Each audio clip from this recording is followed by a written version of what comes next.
At the rhetoric of disarmament of Hamas and demilitarizing Gaza, how is that going to help the United States, Donald Trump's position? Because after all, I see Donald Trump putting himself and his administration in a corner that it could be so hard to get out of that corner. With the same case, we had the same thing with the case of Ukraine. But when it comes to the Middle East, what is the point? What is the point of What is the point putting himself in a position? He says that if Hamas doesn't disarm, we're going to do it. We're going to go there and we're going to disarm Hamas and demilitarizing Gaza. This is not going to my understanding, this is not going to happen, which means more war, bringing more war to Gaza instead of, avoiding new clashes between Israelis and Hamas.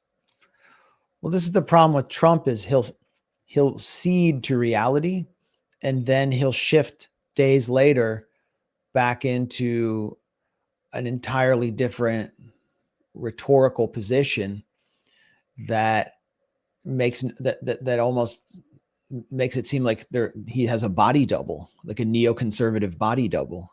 I mean, he's threatening Russia now with Tomahawk missiles, which is extremely provocative. It may be kind of like a Tomahawks because it took so long after Leopard tanks were promised to Ukraine, or ATACMS missiles were promised before they actually showed up on the field, or F-16s. But Tomahawk missiles is another level of provocation because Russia has no way of determining if these are nuclear-tipped missiles or not. It's a further escalation toward nuclear confrontation, and Russia is openly recognizing that. Trump is completely caved to the neocons on this issue when, he was just in Alaska with Putin. What was the point of that? That was just to make Trump seem like a man of peace as he was vying for the Nobel Prize. When Trump gets the Nobel Prize, the Trump family and Trump Incorporated will do that much more business and will seem that much more credible. So that's what Trump is doing here as well. There's not any actual basis to Trump's desire for peace to address the real root issues of the conflict, like colonization, occupation, denial of rights to Palestinians. However, on Air Force One, I'm sure you saw this clip, Donald Trump ceded to reality on the issue of Hamas maintaining weapons and said that we gave Hamas permission to be able to maintain order in the Gaza Strip and to clean up the Gaza Strip when he was asked about the execution of collaborators. And these are collaborators that were gangs of bandits that were supported by Israel, protected with Israeli air cover, protected in Israeli de facto military bases in Gaza, the Yasser Abu Shabab gang, members of the Dagmash family. And Donald Trump said, well, Hamas has to maintain order. And therefore, he acknowledged that one of the terms that his team agreed to was ambiguity around Hamas having weapons. So disarming Hamas, for now, is off the table. Maybe next week, Donald Trump will say they need to be totally destroyed. But this is such a major blow to Netanyahu politically because he had promised his base total victory. That was his mantra for the last 2 years. I mean, these blue hats that looked like the Trump hats that said "Make America Great Again" were distributed to Likud activists to wear at rallies. And, by declaring total victory, what Netanyahu, or outlining an objective of total victory, what Netanyahu would do was he would kick the can down the road on the so-called hostages, and it would allow him to constantly move the goalpost on negotiations with Hamas, which doomed many of the so-called hostages to death, often through Israeli airstrikes.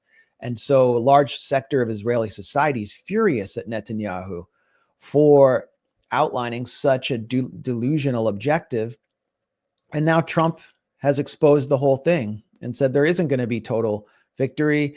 Israeli media is filled with anguished reports about Hamas reconstituting itself, about the Al-Qassam brigades showing themselves in the streets and demonstrating that they still have complete control.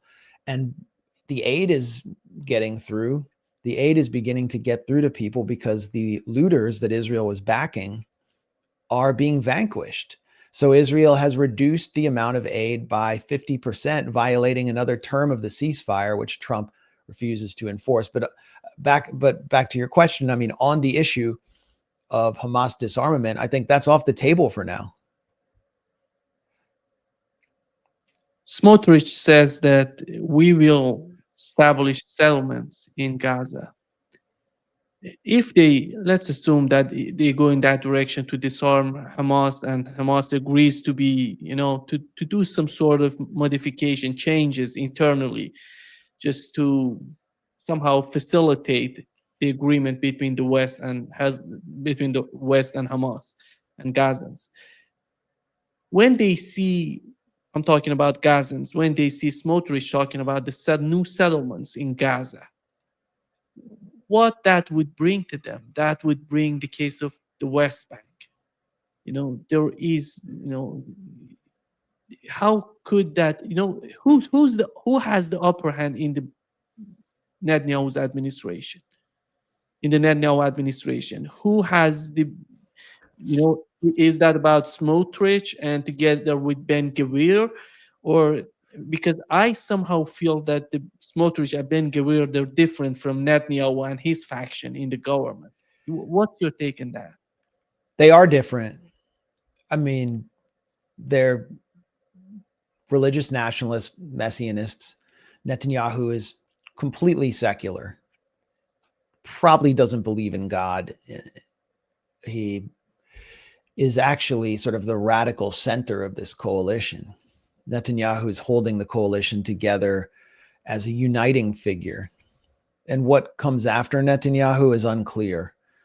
But Smotrich and Ben-Gvir have played the role of the spoilers in every ceasefire negotiation until Trump came down and actually just absolutely demanded one. And his team demonstrated some flexibility with both sides, particularly Hamas, allowing it sort of a yes, but. And then there was a vote among all the ministers, and Smotrich, Ben-Gvir, and an irrelevant but extremely radical, I wouldn't say irrelevant, but another radical settler figure named Orit Strzok voted against it, but they were widely outnumbered. And so they were actually sidelined. Smotrich is speaking on behalf of the religious nationalist camp in Israel, including many that don't vote for his party or for him, but he's trying to emerge as sort of a spokesman for the Messianist camp that fought in unprecedented numbers in Gaza. And if you saw the imagery of soldiers erecting gigantic menorahs in Hanukkah in the ruins of Shujaiya, or dancing with Torah scrolls in destroyed homes, I mean, this is who Smotrich is speaking to. And many of them also died or suffered injuries.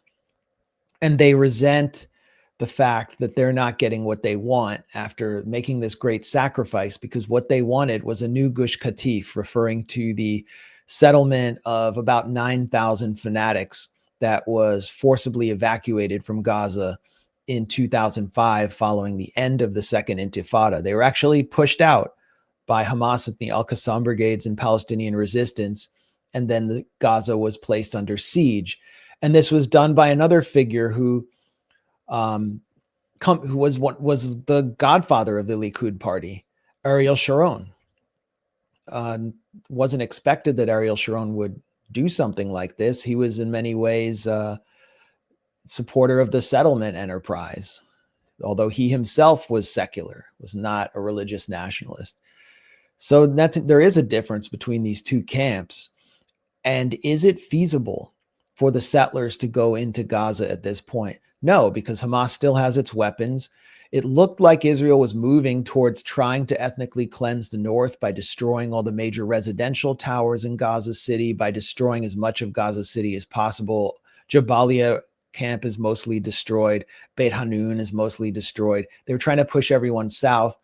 And I think Smotrich believed that if this could continue, then, they could just go in, clear some rubble, and bring the settlers in there.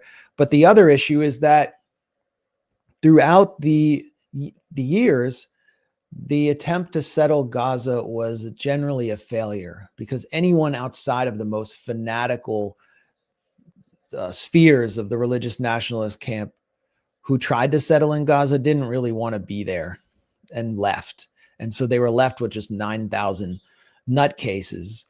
The more secular settlers, those who want cheaper housing and have anti-Palestinian attitudes, they'll go to the major settlement blocks and get a very nice condo for much less than anything inside the Green Line in Ariel or Male Adumim and these kinds of places. So why would you want to go to Gaza? So I think that's right now a more distant fantasy, but it's something that they would that they would push for if a figure like Netanyahu leaves the scene and maybe someone with more religious nationalist credentials comes in. Yeah. Iranians have decided not to participate in Egypt. The argument on their part was the foreign minister of Iran said that the United States has attacked us and they're threatening us a lot of sanctions on Iran. That's the reason we're not going to be there, but we are welcoming any sort of solution for Gaza. Do you see anything beyond that? Beyond what the foreign minister of Iran said as one of the main reasons that Iran didn't participate? I think there's a security reason, given the role of the U.S. in assassinating Iran's top leaders, given the role of Israel in assassinating Iranians, putting yourself in a country like Egypt that may not be able to provide security, given that Israel attacked the Hamas negotiating team inside Qatar, it would have been absurd to enter a scenario like that. And also given Egypt's coordination with Israeli intelligence and Israeli security, given the amount of Mossad penetration in Egyptian society, I think it would have been a huge risk. Diplomatically, it would have, what would the point of it had been, given that the entire spectacle was geared to show the dominance of the US, and that the only reason that any country would be there would be to demonstrate their desire to still be within Washington's orbit and part of a transatlantic alliance. All the Arab states that were there depend on US aid, with especially Egypt. So Iran continued to demonstrate its independence from these hollow spectacles and from the unipolar vision that Washington seeks to project on the world by basically staying home. And that, I think, was the rational move. And I think that'll become clearer in the coming weeks as Trump refuses to exert leverage to actually make peace. And war begins to creep to Iran's doorstep, courtesy of Israel and Netanyahu.